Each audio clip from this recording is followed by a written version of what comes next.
The year was 1984, and I was at a Japanese department store in Malaysia and clearly remember seeing the Casio G-Shock DW5000C for the first time ever. It was brand new at that time, it was tough, it was cool, and more importantly, it was within reach of my savings account. Yes. And also remember, a couple of years later when I walked into class on the first day back at school with a new G-Shock on my wrist and I felt like I was the most popular kid in school, even if it was just for a day, I'll take it. Until I realized that almost every other classmate had a G-Shock too. Needless to say, my world came crashing down that day, my friends. But anyways, if you're striving to relive that nostalgia with a similarly robust and practical device, Huami has got you covered with this, the AMAZFIT NEO. And in this video, I want to find out if the Neo can out Casio the Casio in 2021, beating it at its own game of being tough, cheap, and looking like, well, a classic G-Shock, while at the same time tapping into a AMAZFIT's set of tried and true fitness monitoring and assessment features. If you're the least bit curious, let's find out after these messages. That way.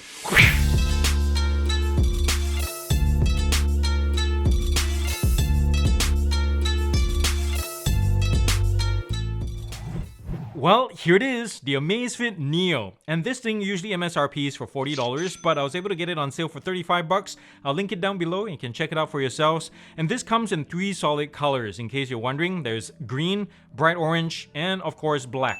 And really, if you're going for the classic conventional look, guys, this is the color to go for. You really can't go wrong here. There's 50 meters of water resistance, so it's healthy enough for swimming. A 1.2-inch always-on LCD display, just like the good old days, because look at it, it's the same tech. Except, in this case, it's actually a hybrid LCD, because on the top row here is an STN LCD, so it's higher resolution, and down here where the time is, that's your more conventional kind.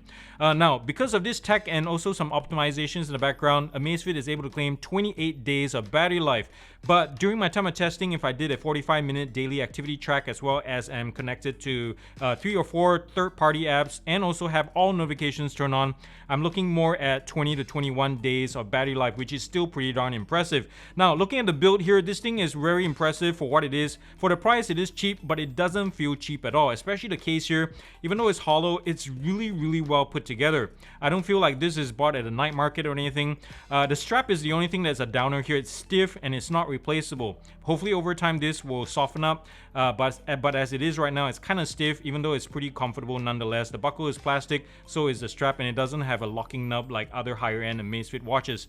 The back case here is also plastic. It spreads its weight out really darn well too. And by the way, this watch weighs 32 grams. And in case you don't know how light that is, just for reference, that's a whole 20 grams lighter than even a classic G-Shock quartz watch, and 7 grams lighter than even a Coros Pace 2 that we looked at a few weeks back. That was rated for its size the lightest fitness watch on the planet. Granted, that has a better build, way more features, but the fact that this is so light is happy times for your wrist, and you can wear this for a whole month, no problem.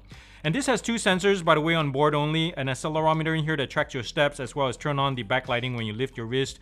The heart rate sensors are right here, the senders and the receiver right in the middle. Charging pins flank that. Exposed screws on all 4 corners. A nice little industrial look right there.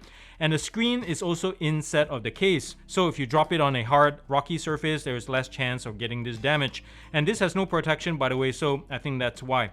Now, to navigate the watch, there are 4 buttons here. This is not a touchscreen. Up and down to scroll through the different modes. And if you find something you like, you can hit enter. And check out the beeping sound, guys. That's so old school, right? Love it. And when you want to go back, you press this button. One quirk that I did notice is with the backlighting, and this kind of goes against with even a Casios and Timex that I'm used to. So with those watches, anytime you press the button here, if the backlighting is off, the backlighting will come on, or Indiglo will come on, but not with this watch. And I couldn't find anything even in the settings that tells you like, hey, you can turn this on and off to save battery or whatever. You have to force it on. In this case, if it's off, you have to force it on with the back button right here, or if it's off, you lift your wrist and have the backlighting come on, and anytime you press the button after that, backlighting stays on. So AMAZFIT, what's up with that? Now, the other thing you can do too is also do sleep tracking, just like a lot of fitness watches nowadays, and it also is smart enough to track your naps in the daytime, which is nice.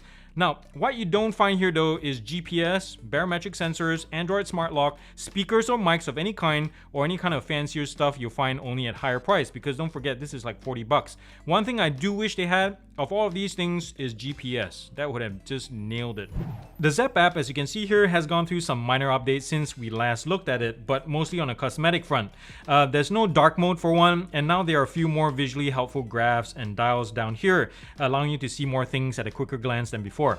Battery life is on the top left here. If you pull down on the bar, you'll sync the watch with your app and the watch, and it's just as quick on this watch, even though it's cheaper than all the other AMAZFIT watches, which is really nice. Now on the top right here, the Zepp icon, if you tap that, it shows you all the captured data ever from any AMAZFIT watch that you've ever owned. Back at the home screen, this middle health tab here ain't all that useful, to be honest, aside from being a spot where you can quickly quick track your running or cycling or walking, like so. Now you can check out the Neo's deeper settings in profile here, and then if you tap the Neo itself under my devices, here is where you can set up your notifications, what you want to see and all that such, and also set up your alarms. And down here you can also tell the watch how often you prefer to monitor your sleep, your heart rate and activity. And below that you can configure the modes you need to, on your watch and such, as well as weather location and so on. And that's pretty much it for the app. Oh wait, there is one more quirk that I found. Now, if you go to hourly chime right here and you tap on that,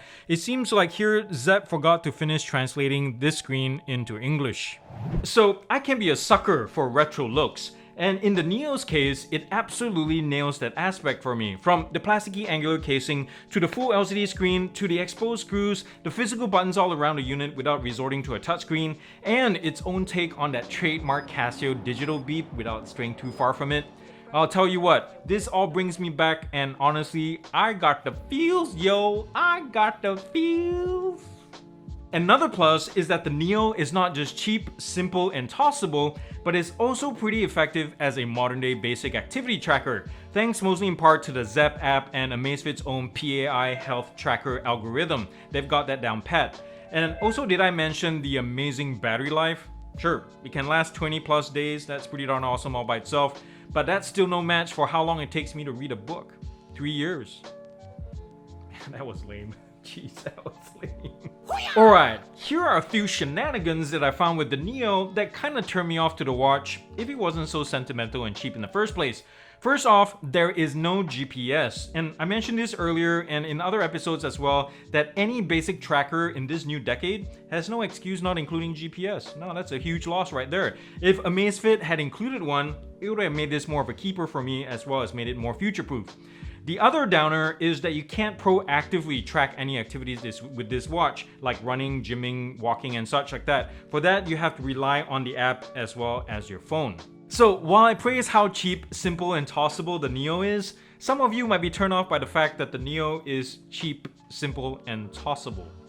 And personally, I'm not a fan of the included charging dock. It's not magnetic, it's proprietary, and you have to ensure that it aligns and docks just right for it to charge. It's kind of finicky, but at least you don't have to use it very often. So I guess that's a plus. So here are my final thoughts. And I'll be the first to admit here, guys, a classic G-Shock, this is not. It's not even the best fitness tracker out there on the market, for crying out loud. But what I do appreciate here is how AMAZFIT has combined a classic shape with some of the fixings of the 21st century. And I do mean some, because this is pretty bare bones.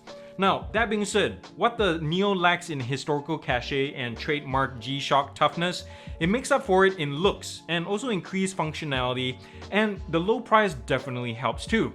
And I can see that this is something you buy as a burner or your daily driver if you don't need something more complicated or high-techy with tons of features. And I can also imagine this as a great stocking stuffer. So with all that said, I want to give the AMAZFIT Neo a gear up score of 8.3 out of 10. And this is how I broke it down to get to the final score. If you have any questions about it, feel free to comment down below. Well, there you have it, guys. Thank you so much for watching this. And if you enjoyed this channel, then what are you waiting for? Smack the subscribe button down below like it's been naughty, yes. And turn on the bell notification icon while you're at it. And if you'd like to go further to help me expand this channel financially, please visit my Patreon page down here where you can buy me a cup of tea or coffee or leave me a tip or a beer or two if you like. Either way, thank you in advance for your help. And remember to thumbs up if you like this video, super important stuff, and comment nicely down below. And thumbs down. Thumbs down to all the fuss about sex beds and condoms at the Tokyo Olympics. Yeah, you gotta realize that these are our top of the line alpha athletes of our species, representing our countries, sent to Japan on a summer trip with basically no parental supervision, right?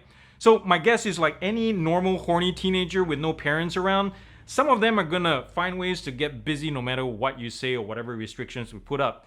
So I say, let's focus on the more important aspect of this Olympics this year. Like who's vaccinated from the COVID or not. Yes. But anyways, I hope you guys come back next week. Thank you again for joining me this time. I love y'all so much. And remember to do something kind and loving for somebody in this world. A stranger or something on the street, meet them, say hi, and do something kind. Because the world needs it more than ever, and it starts with you. I love y'all very much. Peace out.